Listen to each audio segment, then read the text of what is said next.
Hello and welcome to the Footy on the Med podcast. Join Alex Wade and John O'Hare as they explore football clubs and football culture along the Mediterranean coast. Yes, thank you, voiceover guy. This week we travel back to Genoa to watch Sampdoria play host to Udinese. We get treated to some banging music at the start.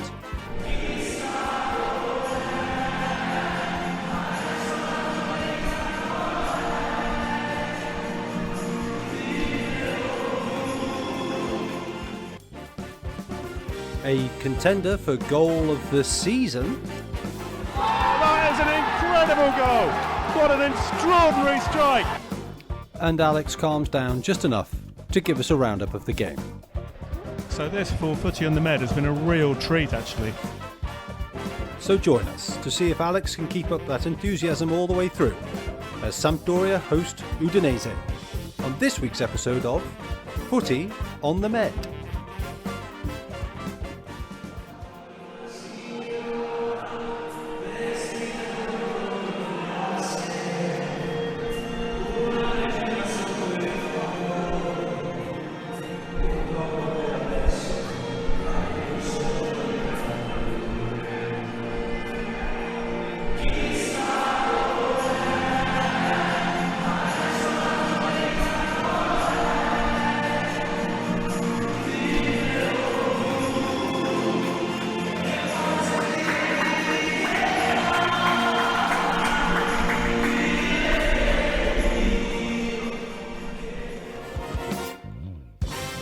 Time for the first half.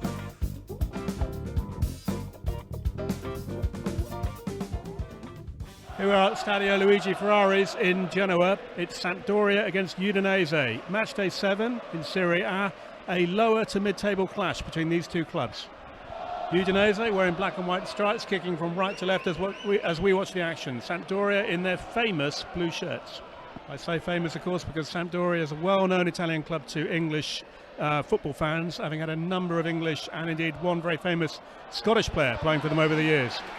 Now, as ever at these Italian games, we haven't got a programme, so we're having to hastily look online and find out who's playing for who. But it looks like number 10 is Gerard Deulofeu, who Everton and Watford supporters will remember. He played for them and did very well for both clubs, scoring quite a few goals. Now here he is playing for Udinese. Just 2 points and 3 places separate the two sides. Sampdoria come into the game on the back of a 3-2 defeat away to Juventus last weekend. Before that, they were humbled 4-0 in a home defeat to Napoli, who are riding very high in Serie A at the moment. Udinese began the season well, picking up 4 wins out of 5 across all competitions, but suffered a third consecutive defeat last time out when they lost 1-0 to Fiorentina. Interestingly, Alex, last time we were in the stadium, you remarked there wasn't a clock anywhere to be found in the stadium. Did you mean to tell the actual real time or the match time? I meant either, any kinds of time. Well, I know this might be a new thing for you there, Grandad, but if you look down in the corner, you'll see the digital clock is telling us it's 4 minutes 11 seconds into the game. Digital clock? Yeah, it's moving numbers rather than the clock face with hands. I still can't. On the hoarding. Well, listeners, John O'Hare wasn't lying then. There is indeed a digital clock. I was wrong. The hoarding's masquerading as a clock this week. It's all just too confusing for a man of my years.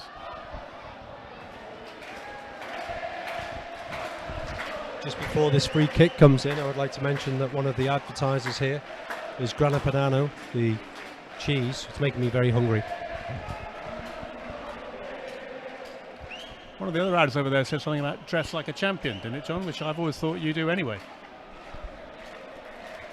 Well, 8 minutes 46 seconds in, thanks to the digital clock that John has pointed out, I can tell you we've had 2 surging attacks by both sides, both looking interesting and dangerous on the attack. There's some good intelligent football being played by here by Udinese. And the number 13 is Destiny Udogie. He was the guy who cut down on the left-hand side. They're playing in the left-hand side of midfield, cut in and had his shot saved very well by the keeper.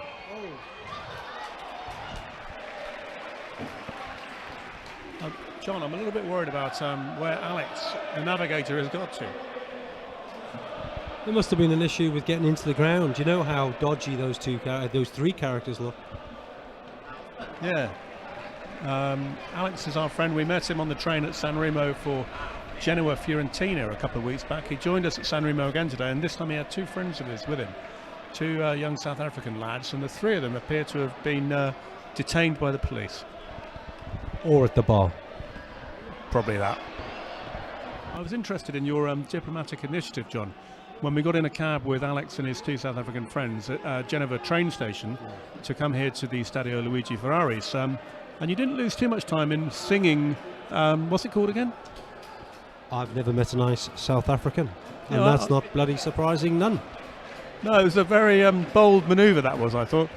Well, I thought we'd set the tone for the day, Yep. you know. How to Make Friends and Influence People by John O'Hare. There he is. Delafeo on the ball, beats two players, cuts inside. Nicely played across, it's a goal! Udinese take the lead. That was good work by Delafeo on the left-hand side. Beat two players, cut down the left-hand channel, squared the ball, easily tapped in. He basically muscled his way through that defence there with his big broad shoulders, passed it across the centre of the goal and tapped in past the keeper who had no chance. As they amble back to start the game, have you noticed over there that in the tunnel where you come out, the nice bit, it's got all the Sampdoria signage? Yes. And from a practical standpoint, being a practical person, that must be a pain every week to change the signage all throughout the stadium. Yeah, but John, it's not just one bloke. What, is he bring his missus along with him, or? No. It's what's called a professional football club. Right. They've got this team of people who do things. So it's a strange development and innovation that has evidently passed you by. Just thinking of the actual logistics of how it's affixed. Is it Velcro, do you think? Oh, I don't know, but I'm sure they've got very capable people who deal with this week in, week out. I'm going to have to research this now, obviously. I'll get in touch with them and see if they need any help.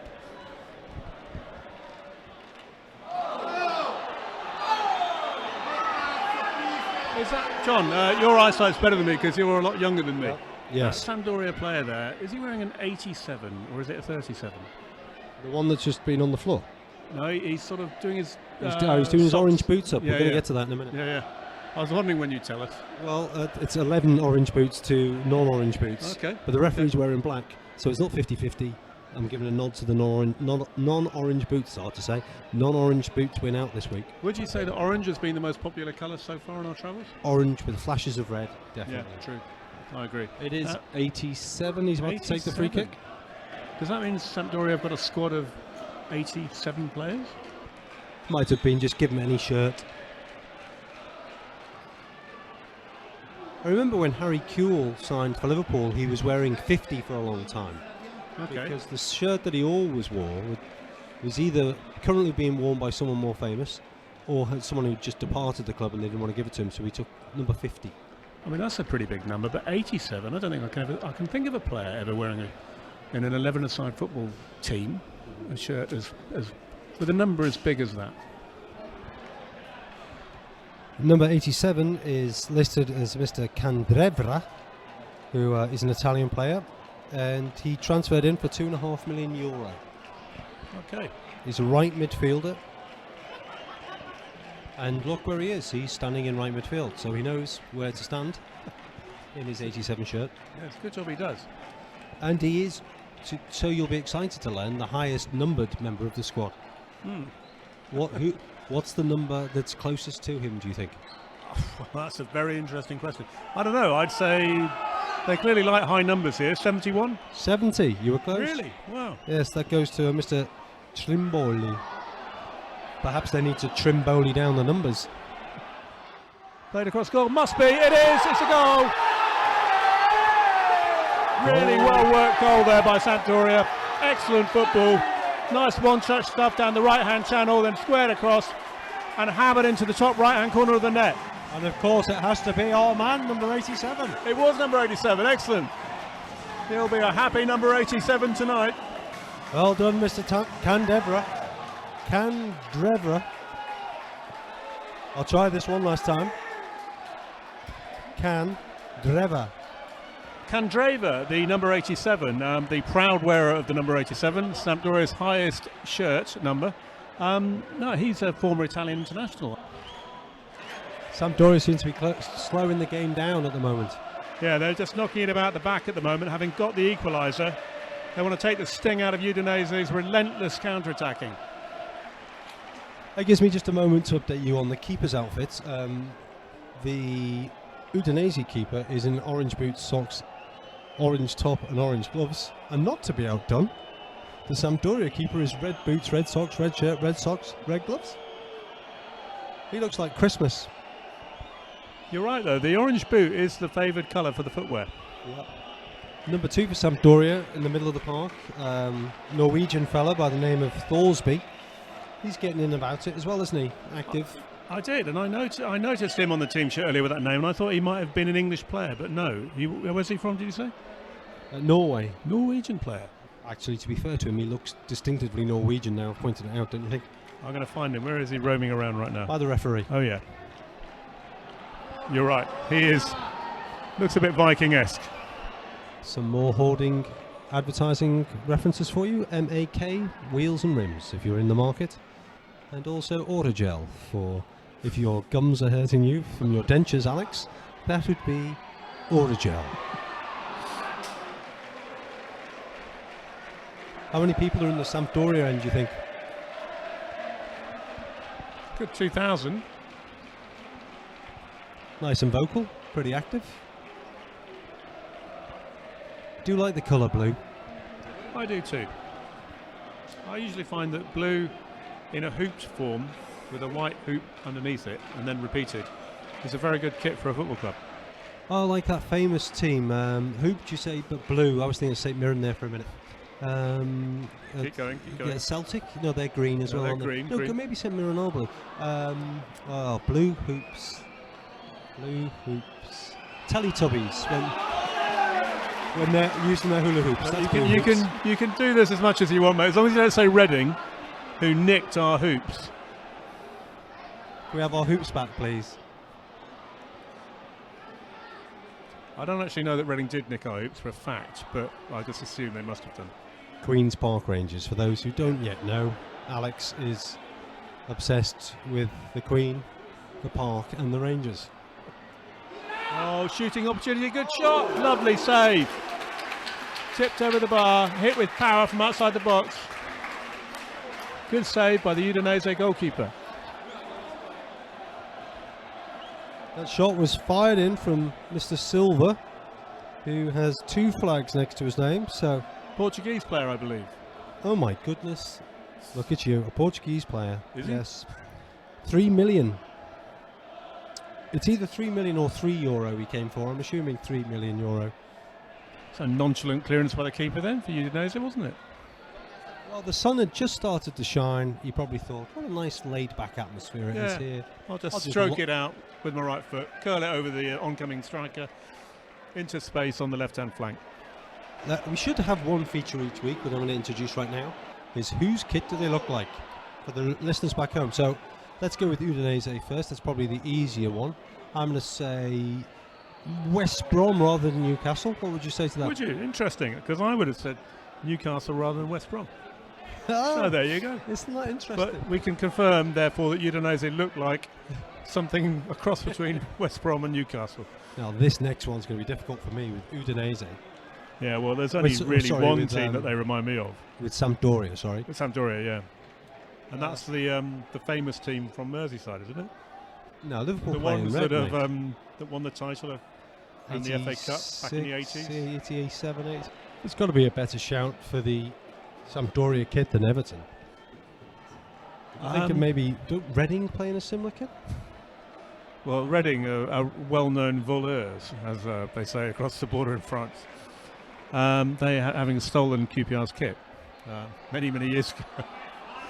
Hang on, I mean, they definitely are Everton-esque to me, but I mean, the Navigator might himself say he would know. Birmingham, yes.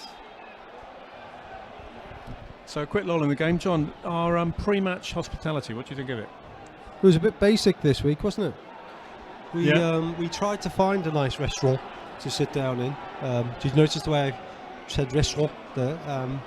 Trying to bring my game up a little bit.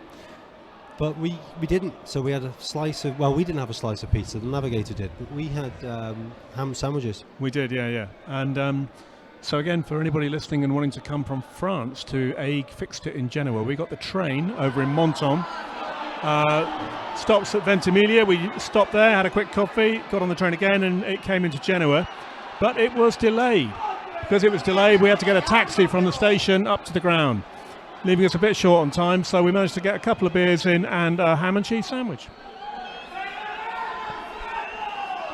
Should talk briefly about costs, I suppose, in case people are wishing to travel somewhere. So our train passes cost about 40-something euro each. The match tickets are probably more important cost, which was 40 euros each. So it's not too bad so far. The beer and food was bought for us by the Navigator, so that was a win there. Yeah. So we should elevate them a bit to Navigator plus Hospitality. Hospitality Navigator. I think Hospitality I did buy him a beer back, yeah. So but probably a couple more coming his way if we have the time. And he did owe me money for the ticket, but maybe that's what he's thinking. He's only paid me 30 of the 40 so far. Oh my goodness, he's not here to defend himself. Of 10 euros. Aren't you a lawyer? Aren't you not only meant to accuse people if they can stand trial against themselves? Lawyers never forget. I'm storing like elephants, are they? We just move more gracefully. The match clock is showing 37 minutes and 25 seconds. So Sampdoria up front have number 27, Fabio Quagliarella. Great shot just now, which was tipped over the bar by the Udinese keeper Marco Silvestri. Now Leeds fans will remember him. He was at Leeds between 2014 and 2017. Played 88 times. Did he wear only orange at Leeds or other colours too? I think he was a bit more experimental back then. Did you say tangential? As in tangerine? He was experimental, tangential, referential, lots of entals. It's a goal. Excellent corner from Delafeo, came right across the box, picked it, and now the referee's disallowing it. He's seen an infringement. Or is he? I'd have given it. It looks like, is he going to give it or not? What's happening here? No, he's overruled it. Offside. Did the keeper touch the ball before it hit the bar? I don't know, but why do we think that's been disallowed? Excuse me? Why has that goal been disallowed? Offside. They're saying that as the one striker took the shot, the second striker was in an offside position. Right. It came directly off the bar, landed at the feet of the striker, he puts it in, he's offside.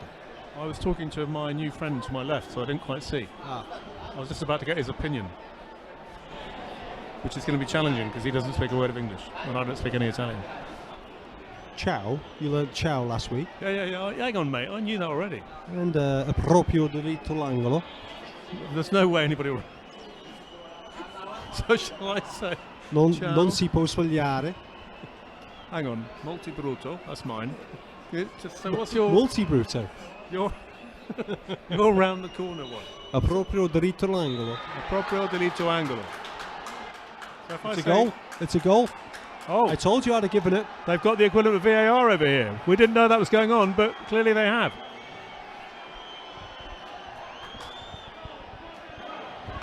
It may not be VAR. It might just be a rudimentary action replay. I thought the keeper had a touch before it hit the bar, the crossbar. Now, whether that rule still applies, I don't know, but either way. Well, this game is confounding expectations so far. It was expected to be a pretty scrappy, even affair. A goal apiece was about as good as it was supposed to get, but now it's Udinese 2, Sampdoria, the home side, 1. Very free-flowing, open game. Probably going to be some more goals. I'm just pleased that when the goal went in and then was initially disallowed, I said I'd have given it. Because now I can say, see, I was right. And then I've just realised I could have said both things. That was never a goal. I'd have given that. And then I could edit this however I see fit. It's an interesting philosophical thing, though, isn't it? The phrase, that was never a goal, for a goal that, for a brief moment in time, was a goal. I think the goal was always a goal. It was just our interpretation of it. The label we were applying to the event doesn't change the event. If you score a really excellent goal that is disallowed, supposing, for example, you hit a fantastic right foot volley from outside the box into the top corner. Well, we'd have to suppose, wouldn't we? Yeah. Let's pretend. Just suppose. Then it's chalked off. Yeah. in later life, do you remember that great, amazing, sweet right foot shot as an amazing goal? Or do you just erase it from your brain because it was never a goal? You're asking the wrong person, obviously, but it depends. I think that if you... Voiceover guy came in there. I think that if you were Ian Rush, you might erase it because you'd have so many others to pick from. But if you were me, perhaps not. But is this lack of consistency in philosophical interpretation, John, that I think is bedeviling society at the moment? We need to be consistent. We can't just say, one standard for Rushy, another for the rest of us. Well, your question was, would the footballer forget the goal? That's not a societal thing. That's an individual. No, it wasn't. I must beg to differ. My question was, if it was it ever a goal? That was my first question. And then, yeah, you're right, actually. I did ask a second question as well, which was, should you retain that cherished memory or not? But a footballer isn't just Ian Rush, of course, is he? He's an amateur player like you or me. He is now, yeah. There are some football players who are very remarkable in their day who I am much better at football now than they are, yeah. None of them alive, but... So, no witnesses. Did I tell you about my professional career? Your professional career? Yeah. You tell me yours, I'll tell you mine. Well, I was a pro, wasn't I? Huh? I was a pro, wasn't I? Go on, well, that's it? Is that the summation of your entire pro career? Don't like to mention who I played for professionally because, don't want to embarrass the people listening. Well, I was an international professional football player. Yeah? Who'd you play for? Hawaii. And there we have I bet half you time. bloody did as well. It's time for half-time chat. Half-time here at the Stadio Luigi Ferraris. It's the home side Sampdoria 1, Udinese 2. Very free-flowing, open game. Get ready for 3 facts each. Half-time, it's time for John and I to do our 3 facts about each team that we've discovered. John, if I may, I'm going to start. Could I start? You please? start. Go on. Yeah. Okay. Right. Here we go. For Udinese, my club this week is Udinese. The arrival of which player in 1983 for Udinese was described as like fitting the engine of a Ferrari into a Volkswagen? I couldn't hear you because the voiceover people. These voiceover people, we need to ask them to calm down, don't we? Yeah. All right. It's their ground. Let them do it. The arrival of which player for Udinese in 1983 was described in the local media at the time as like fitting the engine of a Ferrari into a Volkswagen? I'm smiling because I know the answer. I'm going to say Zico. Excellent answer. Well done. Yeah. The White Pele. Played for Udinese for 4 seasons from 1983 onwards. At the time, huge controversy when he joined the club. Why is that? Well, the Italian Football Federation at the time felt the transfer was too expensive. It was bad for Italian football. They didn't want to let it happen. The Udinese faithful demonstrated in the city with banners proclaiming Austria or Zico, which is to do with where they are based. They're on the border with Austria. So they were talking about ceding to Austria. Leaving and going to Austria. Joining another country if they couldn't have Zico, which is a fairly dramatic threat. I mean, I know I always bring up the mighty Reds of Liverpool, but if Gerrard had gone to Chelsea that one time, we would have had some problems, but I don't think we'd have moved to Wales. Or the Isle of Man. Or the Isle of Man. No. Quite dramatic. But the Italians are passionate people, so we should... Well, mind you, of course, these are Friulese.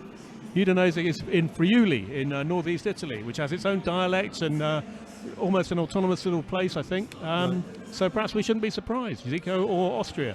So it's similar then to the area Barcelona in Spain. Yeah. That it kind of treats itself as if its own place. Absolutely. Catalonia, yeah. Catalonia, Raju. Anyone who's ever spent any time in the region knows that quite well. And I've never been there, so I was looking blankly at you then, hoping you weren't expecting me to join in. No.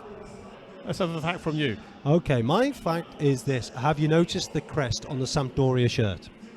Yes, I have. Now, I think it looks a little like one of those Rorschach tests, however you say that. How do you say that? Is it Rorschach or something? Now, what I see when I see it was a flattened bird smoking a pipe. But apparently, it's a sailor. And it's from the port here, obviously, and we're on the big port here. And the sailor is called Bacciaccia.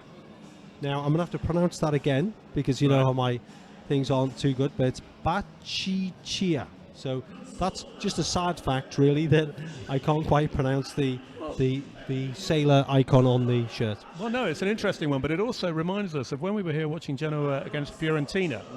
We noticed all these St. George cross emblems on the Genoese shirts. Now, a lot of the Sampdoria fans have also got St. George cross emblems here. And we found out at a bar just before the game, I think, that the notion that the St. George's cross is an English emblem went down like a ton of bricks. Yeah, apparently you don't mention it in these parts. Yeah.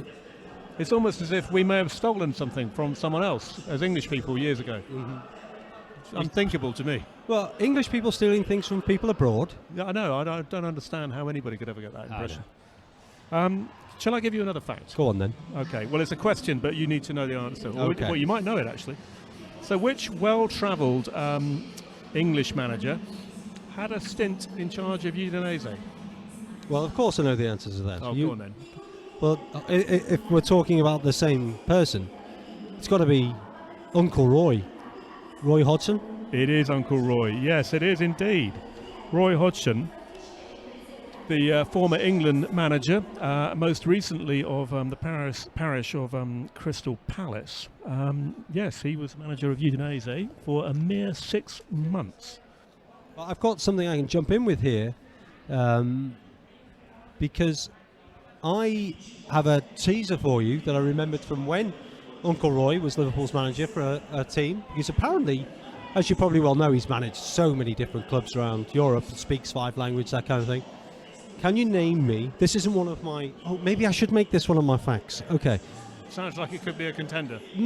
Fact 1A, and then this is fact 1B.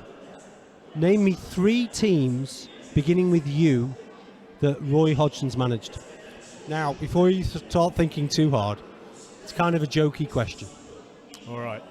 So, well, all right. Assuming there's some truth in it, Udinese, obviously. Yep. And I should just quickly confirm that Roy Hodgson in 2001, fresh from leading FC Copenhagen to the Danish title, joined Udinese. He was fired after 6 months, with the club in 9th place in the quarterfinals of the Coppa Italia. He was sacked when newspapers reported him saying that he regretted taking on the role, and then he said, apparently he said then, obviously I'm very happy to be back at this level of football, but I could have chosen a better club to come back to. It is an extremely strange club. That was Uncle Roy's assessment of Udinese.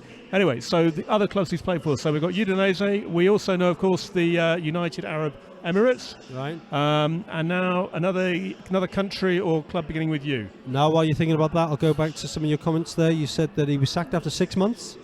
That's true. Yeah, I don't know how long he lasted at Liverpool, but it wasn't too long either, was it? Well, maybe that's why he's got so many teams on his career.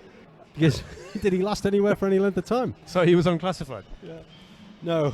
Is this the other? No, the other team. Here's a clue. The other team he managed, beginning with U, was the under-21s. Oh, I know. It wasn't that good. Wasn't that good, was it? Okay, just quickly at this juncture now, we're 2 facts in each, I think, aren't we? No, I've done 1A and B. I've still got. And we can report that our friend Alex the Navigator has joined us now. Alex, we were very worried about you, mate. What happened? We thought you'd been detained by the local police here. I had a bit of trouble with the tickets, so I was at the gate, so I missed kickoff again. Is that because I failed to give you the ticket that I printed off for you? Well, yeah, I think one of you used the ticket, and then I. Yeah. No, I'm feeling bad now. I'm feeling mortified. Don't worry. How much did you miss? Just a minute or so. It's fine. Only a minute. What are you moaning about then? Yeah, exactly. I've seen all the goals, so it's no problem. Did you have to buy another ticket? Did you have to buy another ticket? No, I showed them the email. I got the email. Okay, very open, free-flowing game, Alex. Do you agree? Yeah, wonderful game actually. Nice little 2-1 for the first half. I think both teams are so evenly matched, to be honest. And 3 lapses of pretty poor defending has led to 3 goals. But on the whole, both teams back and forth. There's a number 10 for Udinese, who is really tearing the Sampdoria defence. Can I tell you who he is? Do you not recognise him? No, I don't. Delafeu. Really, is it? Oh, wow. Yeah. Ex of Everton and Watford. Yeah, he's giving them a roasting, isn't he? But yeah, Yeah, so no, I thought this was going to be a pretty scrappy, close-fought encounter. Goal apiece perhaps, but it's 2-1 to Udinese at half-time. It looks like it's got more goals in it, this game. Oh, definitely. I was just saying then we've got a South African contingent joining us today. And I said this game looks like a 3-2, 4-2 sort of scenario. It's very back and forth and very, very evenly matched. It's just in the middle of the park and the defence, it's very tight. It's just up front that the forwards of both sides, Udinese and Sampdoria, there's just a lacking spark. The only thing separating the teams really is Delafeu, number 10. Seriously, stands out so much. Although we also like Candreva, the number 87 for Sampdoria. He got their goal and he's been looking really good down this right-hand side. Yeah, agreed. Yeah, him and also their Sampdoria's 27. Sometimes. Yeah, exactly. Yeah. Again on the right-hand side of the pitch. Yeah. Good player. When he gets the ball, he seems to create something from nothing. But Udinese, I thought they were kind of Serie A's make-weights, the team that never really does anything. But they look really combative. They play decent football. They're a strong and impressive side, I think. Yeah, they look seriously competent, to be honest. I was similar to you coming into this game thinking Udinese, they must be the whipping boys, sort of a bit of a joke. But no, they've got some quality players. They're no jokes. They seem to be flowing well. It's a good game. I mean, you wouldn't want your average English club in the Championship, like, say, Birmingham City, to be playing against any of these lot, would you? Absolutely not a chance. I was just saying, it's funny you should mention that. I was saying that then, if Birmingham came against either of these sides, it's good night. I think Udinese more so. I think if we played Sampdoria, then I think we'd have a chance with Troy Gini and Jukovic up top. Would give them some problems defensively, but I think you'd agree that they'd probably both struggle if they were to play QPR. That's enough from Alex. Yeah. He was agreeing with me then. I don't think so. As he handed the mic back, he's shaking his head. Had to catch the mic before he dropped it. Okay, so here's my second fact of the week. Only your second? My second, yeah. How many facts are you having this week? I'm full of facts. Feels like number 10. As Alex Navigator always says, I'm full of facts. I think that's what he's saying to me anyway. Yeah, absolutely. He says, you're full of facts, John. Yeah. Anyway, but the sailor again, I'm going back there, who was called Bachichia, right? That's a fact right there. That's a fact. That's a fact. Yeah. But that's in the local dialect.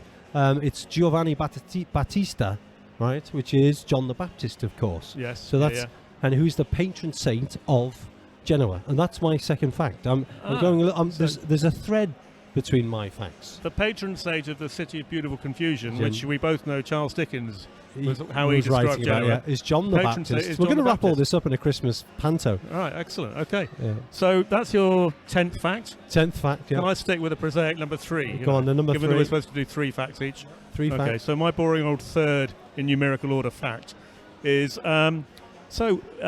which Arsenal favourite but Man United flop scored 21 goals for Udinese in 112 appearances?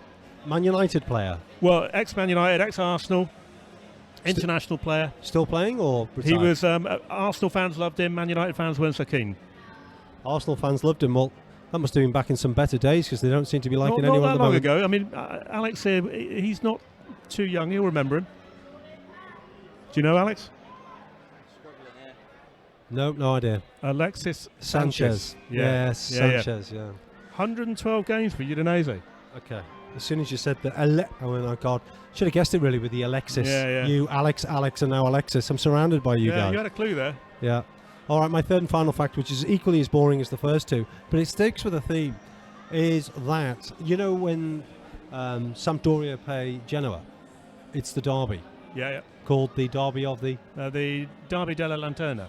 Very good. And the reason it's called that is because the ancient landmark in the port, see, I went with the sailor, then I went with the patron saint of the port. There's a theme in your facts. Yeah, exactly. And the landmark is the lighthouse, the main lighthouse down there in the port is the Lantern Lighthouse. So that's why it's the Derby of the Lantern Lighthouse. So historically, does the winner of the derby get to own the lighthouse or something? No, they just get to knock the lights out, I think. So still we won and then take the light bulb out and watch the ships crash in the night. Is that a fact, is it, John? No, that last the winner of the derby, Derby della Lanterna, gets to go down to the lighthouse and turn the lights off. You told me some interesting fact about the derby tradition. Well, actually, it wasn't a derby tradition, but it was a poke your eye in your opposition tradition. Alex the Navigator, do you know this fact that when Sampdoria were relegated a while back, 30,000 Genovese citizens staged a mock funeral procession through the city with a coffin draped in blue. Do you know that fact? I didn't, but it was very similar to Birmingham Aston Villa. When Aston Villa went down to the Championship, there's a few Aston Villa coffins paraded through Birmingham. Were they really? Oh. How many thousands took to the streets? A couple of hundred, probably. Couple of 100,000, my word, that's a lot of people. Not quite the same as 30,000 though, but yeah. Well, there are our 3 facts for me for this week's game and 10 to 20 from John. It's everyone's favourite time of the week, the Bon Motson. Now it's time to move on to my favourite section, the word of the week. Word of the week. And I'll go first this time. And Alex, just because I'm looking at you when I say this, don't read too much into it, okay? It's just a word. Okay. It's just a word. And the word is amporoso. Amporoso. Amporoso. It's an Italian word, yeah. Amporoso. I don't know what that means. Give it to you in a sentence. Quel professore è troppo ampoloso. The professor is too drunk? Quale professore, perhaps? The professor is too verbose. Too verbose? Verbose, yes. I don't know what to say to that. Oh, no. Well, that's it. I'm just looking at you. That's it. The players come out. You best give me your word very quick. Okay. Well, this is a word that apparently, if you're in Italy, you have to know. You can't get around without knowing this word. Yeah. So, Alex, who's still with us, I wonder if you know this word. Ragazzi. Sì, ragazzi. Do you know what it means? You can say it, but... No, but I've heard it a lot. Okay, ragazzi means a group of lads. So when you're going to the footy, you might say to your... Me and John could have said to you guys today, earlier on, ciao ragazzi. Hello, lads. But ragazzi, if you'd said it to me and John and said ciao ragazzi to us, you might have been taking the mick. Because ragazzi generally means a group of lads who've got youth on their side. And John, unfortunately, hasn't anymore. Actually, I'd be known as ragazzini, which I believe is little children. Ragazzini? Ragazzini. I thought if that's just, kids, as opposed to youth. All right, you've been described as a kid in recent years, have you? Only by you, Grandpa. It's time for the second half.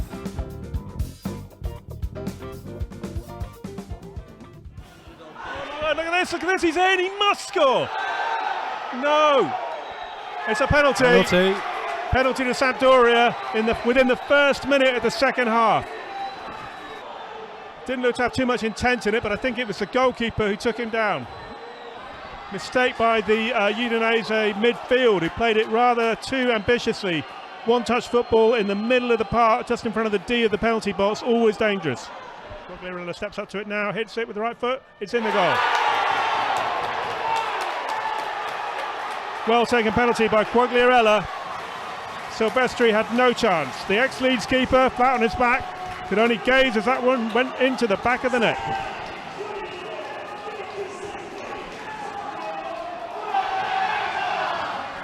Well, that's how you say it.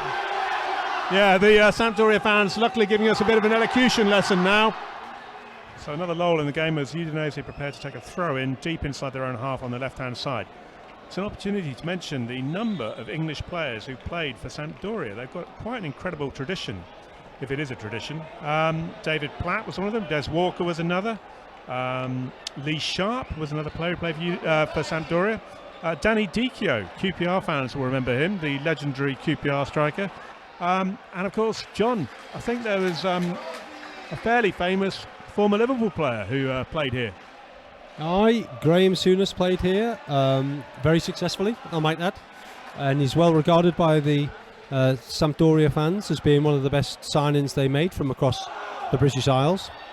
I think he said with his characteristic humility that when he came here, something like, to be honest, I found it easy. Well, that sounds like Souness, doesn't it? Apparently the game was very slow. He had all the time in the world on the ball to contemplate how much money he was making. Yeah, very humble. Sorry, very good player. Very good player, Graeme Souness. And a byword for humility as well. Yeah, and friendliness. And like the famous Gary Lineker rarely got a yellow or a red card. That's true, yeah. Unblemished disciplinary record. Yeah. There's a free kick coming in. Let's hope he's listening to all this. Of course he will be. Oh, lovely football. Lovely football by the number 6. This is a fantastic run for Udinese. Number 9, Beto, the Portuguese forward's got the ball now. Cuts inside. Out for a corner. That was once again the number 13 for Udinese, Destiny Udogi. Surging forward, beating 2 or 3 players on a fantastic run from deep inside his own half. Now winning the corner ultimately for Udinese. If he scores today, it will be kismet. Do you think, why would he score today, of all people? It's his destiny. I just wanted to hear you say that. Well, there's a lull in the game. I've got a bit of backstory for you about the Souness transfer to Sampdoria, if you're interested. Go on then. He was married at the time to a Danielle Wilson. Yeah. And she was the heiress to the famous Army Store franchise. And legend has it that she was about to inherit quite a fortune from those franchise stores. And for tax structured reasons needed to live abroad. Now, Graeme Souness, of course, being an international footballer of some repute, could certainly choose to play in any country he wished. And so it served a dual purpose. He got to play abroad and make some nice money, and she got to keep a lot of money through lack of taxation. I think we should say that there's nothing contrary to law or in any way improper about an arrangement like that. I'm sure it was all within the legal limits of allowed. Yeah. There's a difference between tax avoidance and tax evasion. Yes. Yeah. He was evading tackles and she was avoiding taxes. And that's all fine. Now, Souness, of course, he had a long-standing rivalry with a QPR player I used to quite like. Let me guess, Stan Bowles. Don't know It's how the only player I know of that team. Yeah. Stan's best mate, of course, was Don Shanks back in the day, the rugged, uncompromising QPR defender. And Don was a bit of a lad, and apparently he ended up distracting a then Miss World, who Souness thought was his girlfriend, sufficiently that she no longer was Souness's girlfriend. She was wooed away. She was wooed away. To the Queen's Park Ranger player. She was, and so Stan, every time QPR played Liverpool, would always helpfully point this out to Graeme, who, with his usual sang-froid, just water off the duck's back, as far as he's concerned. He probably appreciated the updates. Yeah. I don't think I ever saw Souness lose his rag or get angry, did you? No, he's a very calm player. Yeah. I remember one time when he was a player manager at Rangers, I think it was, he stepped over a ball to whisper quietly to a separate player on the opposing team some sage advice about how to play the game. It's just giving all the way, wasn't he? He just thought, rather than play the ball, I'll just step on this gentleman's foot and have a nice word with him about what his next pass should be. Well, that's how I remember him as well. Sort of benign, avuncular figure of the game. Only you could say that. I can't even pronounce any of these Italian words that are in front of me that are written down, never mind avuncular. I did it.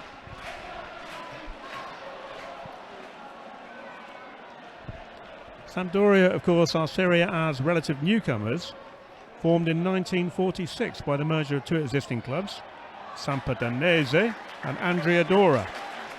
Despite their newcomer status, though, they have won the Scudetto once, which is more than can be said for Udinese. What have Udinese won, if anything? Well, they have actually won the Primo Divisione back in 1929-30, but they haven't won Serie A in its incarnation so long as it's been going. And in fact, Udinese, no, they're not known for winning things. Are we back to QPR? You forget that we famously beat West Bromwich Albion in the 1967 League Cup final. And we've also won various versions of the Championship or Second Division a few times. And the Third Division, I'll have you know, back in the day. The honours never end, it seems. There's a trophy cabinet that Yeah, we've long since run out of room for new trophies. That's why we don't bother to win any. A trip to IKEA might be in the offing. I was looking at some notes here, saw some nicknames for Sampdoria. Yeah. The La Samp. I quite like that, La Samp. I do, yeah. La Samp. Il Doria, which obviously goes back to their former name, right? Yeah. The Andrea Doria they were known as before Sampdoria, or Sampdoranese joined with Andrea Dora. Do you want to have a crack at that one, the blue circled thing? I'll go first. Blue Ciacciati. Okay. I think it's Blue Ciacciati. That's what I said, isn't it? Yeah, you said something roughly similar. But anyway, Sampdoria, a club of some pedigree, really. I mean, very long-standing connection with English players and the mighty Graeme Souness. They've won the Scudetto once. They've also reached the final of the European Cup in 1992, losing 1-0 to Barcelona after extra time. Nicknames then for Udinese. We've got Le Zebrette, the little zebras. I like that one the best. It's the easiest one to say as well. That is the best, yes. Yeah. I Fruiliani. The Bianconeri. Yes, of course, the white. Bianconeri, the black and whites. Black and whites. Well, it's whites and blacks. Bianconieri. So whites and blacks. And did you know that Udinese's ground was once a byword for modernism and sophistication? So much so that in the 1990 Italia World Cup, it was the only ground that didn't have to be refurbished to host international fixtures. Wow. Extraordinary. It's been trimmed down now, though. Back then it held just over 30,000. Now its capacity is down to 25,144. Corner to Sampdoria. My spidey senses are tingling. This is going to be a goal. That was really poor decision making then by the not sure which player that was who skied it over the bar when he had a player in midfield. You see that behind him in space? If he just laid it back, that guy there had loads of space. This is great commentary for our listeners. I was about to point that out. Those watching, those listening in black and white, he pointed over there. That guy there. Yeah, I said he was going to score. I didn't mean a rugby conversion. Did you? I don't know where he was going with that. There's definitely something about going to the game, isn't there, to get a sense of speed, strength, agility. You miss so much on the television, but when you're actually standing and watching the humans, or sitting here watching them do their thing, it really is quite impressive. Yeah, I totally agree, actually. You really do miss it. There's no substitute for a live game. And again, both these sides, you you can tell these are Serie A outfits. They're both good quality sides, even if they're at the lower half of the table. That is an incredible goal. What an extraordinary strike. Absolutely amazing goal. Fantastic. Candreva! Antonio Candreva. Candreva, we liked him in the first half, didn't we? That was an absolute top draw. There we were just talking about how it's always worth coming to a game and looking at the strength and speed and poise of these players. And then nothing really going on. Candreva picks the ball up on the right-hand side of the pitch, well inside Udinese's half. That must have been a full 35 yards. Hit on the angle, outside of his right foot, curled with power into the top corner of the net. Absolutely fantastic top draw strike. It set the crowd off, certainly. We've got excited people here in the main stand, and the end has gone nuts. One excited person and someone else also looking at us wondering what we're doing. Do you notice him? Yeah, well, they looked to see if we were cheering. Oh, we are. I mean, anybody would cheer that goal. That was incredible. That really was one of the best goals I've ever seen live. That was one of those goals where you wish there was a sort of replay right in front of us to watch it again. It's just absolutely superb. I'll do a timestamp. It's the 25th minute now in the second half. Sampdoria versus Udinese on the 3rd of October. So those of you that want to look it up on YouTube, you can do so. Absolutely cracking goal. Give Sampdoria the edge now in this game. 3-2 to them as we watch. Oh, Alex has come over, the navigator. He's blowing out his cheeks and shaking his head. Good goal. What a goal. What a finish. That was pretty amazing, wasn't it? Unbelievable. What's that? You say like 25 yards, he's just absolutely levered it right hand side and it's gone top left corner. Outside of the right foot, bit of curl, loads of pace, fantastic, unstoppable finish. It's perfect. It's what one of those finishes you dream of. Absolutely, yeah. But one question is, Udinese, they've taken Deulofeu off. Yeah, they have, yeah. Suicidal. Did he go off? We were trying to work it out. Was he taken off because there was a bit of a melee at the beginning of the first half? Did he? Second half rather. Did he go off just then, or was the substitution made during half time? I honestly thought it was made during half time because I just came back when they kicked off and I was looking for him. Yeah, I think it's 37 Larson or someone on for him now, I think. But yeah, without him turning them inside out on the channels, they've looked lacking now. Yeah, completely. Like Udinese have just completely fallen off the ball in terms of attacking options. Again, they're making good headway, defensive midfield. They seem jointed, but to be honest, that first half, a lot of their attacking prowess was coming through Deulofeu, and it's just not there now. Well, John and I were just saying before that goal went in for Sampdoria then to make it 3-2, we were just talking about what a treat it is to come to a live game at this level because, you know, even these two teams in the lower end of Serie A, both really quality professionals out there, really good athletes, good footballers, all of them. There's no one to make weight out there at all. We were just talking about how excellent it is to even be here, and then bang, that goal. It's perfect. You know, Serie A football, I think, is actually quite underrated. Okay, it doesn't have the money as it once used to in the 90s, and it doesn't have the same quality as it does in the Premier League, but there's no schmucks in this league. Everyone that I've seen on the pitch today is a quality player, and they're putting in the effort, and you can tell there's an Italian passion about it as well. Yeah, and I also think, looking at these two, I mean, they wouldn't be out of place in the Premier League at all. I mean, conceivably, what everybody always says about the Premier League is the pace of the game is so much quicker. But even now, you know, we're looking at a really fast passage of play. You know, it's a bit scrappy, but players are trying to tidy it up. Now Udinese got the ball down on the deck. They're playing it on the ground. You know, these are decent footballing sides.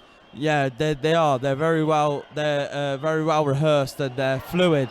But I maybe say bottom half Premier League, top half Championship. To be honest, I can see Fulham, maybe even Coventry at the minute, and they're right up there, aren't they? What about the other teams at the top of the Championship? As who are you referring to here then, Alex? I just think QPR would probably, you know. Oh, I thought you were going to say Birmingham City then, but I forget. Every year's a relegation battle for us. Didn't they seem to drop down to lower half the table? Yeah. No, but seriously, good sides, good run from. You know, you've paid for what you've got today. It's been a good it's been spectacle. Money well spent. It's been an excellent game to watch. Yeah, definitely. The stadium, the Stadio Luigi Ferraris stadium, again, Sampdoria filled it about a third full, I'd say. I think it's a 35,000 seater stadium. I'd say there's probably about 15,000 fans max, but the 15 here max, the sound that they generate, the sound that this stadium generates is it's fantastic. Yeah, seriously, I can imagine if this is packed fully, it would really reverberate. Be unbelievable here for a European fixture, say, or a big game, one of the home sides, Genoa or Sampdoria against, say, Juventus, when they pack it out. It'd be amazing. Yeah, well worth going to see. So your mates must be really enjoying this. They haven't seen any live football for a while, those two, have they? Yeah, well, exactly. So they've been working on the boats now for 2 years, both South Africans, so they've not been able to travel nowhere. They were stuck on the boat throughout the whole of lockdown, and they were saying to me how excited they were to see some live football, and they're over the moon. They're loving it. All it has been is smiles, happiness, and just joy. And what an event to come to. Oh, that was extraordinary. Wow. That would have made two extraordinary goals. That would have been. That was Beto, the Portuguese striker for Udinese, just hitting it on the turn, left foot volley, just wide. 5-4 final score prediction. 5-4 final prediction. That's from Alex. John, what do you reckon? 5-4. I think it's going to remain 3-2. It's going to remain 3-2. So the Udinese Teddy Boys, you were telling me, are part of the ultra crew from Udinese. Any knowledge of why they're called the Teddy Boys? No. Tell me more about the Teddy Boys. Have you made friends with them, or? I have not. I'm just looking at the logo, and I think it's something to do with the sweepy, hairy versus the mods. Yeah. The Teddy mods and rockers. Is it the same here in Italy? Well, if you look closely, I can't. They're miles away. you can see I need those glasses of yours. the icon is a man with shaggy hair, shall we say? God, you got good eyesight even without those glasses. I can't see a shaggy-haired man. Is that on that Teddy Boys banner? Yeah, exactly right. Oh yeah, I can now. Yes, I can. Yeah. So this for Footy on the Med has been a real treat, actually. It's warm. We're in our shorts, shirts. Very balmy atmosphere. Lovely day. Cracking game of football we've watched here today in Genoa. So with just 15 minutes to go till the end of the game, or actually 10 minutes, is it? Oh my goodness. Do you think they're warming up? Who's warming up? The sign switcher over people. What, them as opposed to the subs, or just just the sign switcher over people? Yeah, there must be a special team. You've told me. I've been looking. I see. You're right. Yeah, I've been looking for them. I can't see them. Even now, with still 10 minutes of this game to play. Yes. The sign switcher over people are gearing up, thinking, we've got to be on it. We've got to get ready to turn those signs around. Well, thinking about it logically, to see this is where I was going. It's always best to do that. Yeah. They must work match days only, wouldn't they? They'd change the signs in the morning, and then at the end of that day, take the signs down and put the other signs up. If I were them, I wouldn't take that risk. What I would do is I'd do it the day before the match. Yeah? Yeah, just because what if something happened on the day of the match? Supposing part of the team got delayed in traffic, and you were left on your own to turn all the signs around. So you think there's a schedule then of when they change the signs? I think it's carefully orchestrated, the whole thing, yeah. Do you think it's a company that's outside, or do you think it's part of the people here? Now you're getting a bit technical, John. I can't possibly answer that question. If it was scheduled and it was an outside company, I think it should be called Sign of the Times. Or Signs of the Times. No, they're both very good Times suggestions. of the Signs. Yeah, the Times of the Signs. But in answer to your question, in all seriousness, I can't see any activity over there at all at the moment. I wonder why it's not digital. Oh, no, I've just realised it is a digital sign. Is it? I think it is, yeah. I think it's a very high quality digital sign. Oh, wow. Well, that really is a game changer. I feel really sad now for the people who've just lost their jobs that we created. Yeah. So in fact, it's probably just a computer in the middle of nowhere. It's probably not even here in Italy. Or it could be one of those things, what are they called, up in the sky? A satellite. There'll be a man somewhere in a bar, Luigi, sitting down, quietly drinking a pint, ruining the day. I used to change signs, he'd say. That was my job, and now... And it is a goal. Now, you wouldn't know it's a goal, and it's not going to be. It's another goal that isn't a goal. The reason you wouldn't have ever known there was a goal there, unless you were avidly watching the play, is because there are so few Udinese fans in the ground that when that went in the net, the Sampdoria net, it was more like a whimper, wasn't it? But anyway, the referee has disallowed it. Looks like Beto, the tall Portuguese striker, fouled the goalkeeper en route to that ball going into the net. He's gesturing to the referee that he used his hips or belly area to push the ball into the net, not his hand. I think that's what one usually does. What? Well, if given the choice. Use your hips or belly to put the ball in the rather net? than the hand. So, for a brief millisecond, it was 3-3. But it was one of those goals that was never a goal, which brings us back to the conundrum of... So it wasn't 3-3 then, it was still 3-2.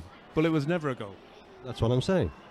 But so this is where we are at. So if a goal goes in that is later disallowed but was actually a legal goal within the rules of the game, it was for a short period of time a legal goal, but then was overruled and made illegal by a misinformed official. Exactly. So this is another conundrum now. Well, we've seen more controversy here because that goal, that was never a goal, has also been given as a goal. So the score now is 3-3. And the time on the clock, second half, 39 minutes, 23 seconds. Shouldn't be too much added time at the end of this one. Perhaps 3 minutes or so. So you look at the pace and power of the players there. Neither you nor I, John. And now, John, you're a big lad, but neither of us, I definitely wouldn't have been. I wouldn't have wanted to be on the end of that challenge then. I just would never be able to get the speed, even if I was 18 years old, that these lads have. Again, I still can't get over this, really. We're now into stoppage time. And the ball's just, the game is just end to end. We've had a Udinese attack, a Sampdoria attack, back to Udinese, and now here we have a free kick in a dangerous position for Sampdoria. I'm really hoping this goes in. I think we can allow ourselves a polite cheer on behalf of Sampdoria. Yes, we're not exactly neutral at this point. Oh! The ball was played over the top. It floated over all the defenders' heads, and number 9 for Sampdoria, if he'd gotten his boot on it, could have put it in the back of the net, but just inches away from his studs. Sampdoria can try to give the ball away on their own half line. It's 4 Sampdoria defenders against 2 Udinese players. Sampdoria tidy up nicely. And that's it. Full time. 3-3 here at the Stadio Luigi Ferraris. Ciao. Ciao. Grazie, ciao. You have a nice day, grazie. Buona giornata. Grande goal. Well, quick wrap up. Alex, overall, cracking match. That's all I can say. Yeah, it ends at the Stadio Luigi Ferraris. The final score is Sampdoria 3, Udinese 3. An absolute belter of a game. Fantastic, flowing football, very open, end-to-end, all the way through. Relentless, really. Great physical commitment and courage shown by both sets of players. And in Candreva's third goal for Sampdoria, an absolute worldie. Join us next time for Footy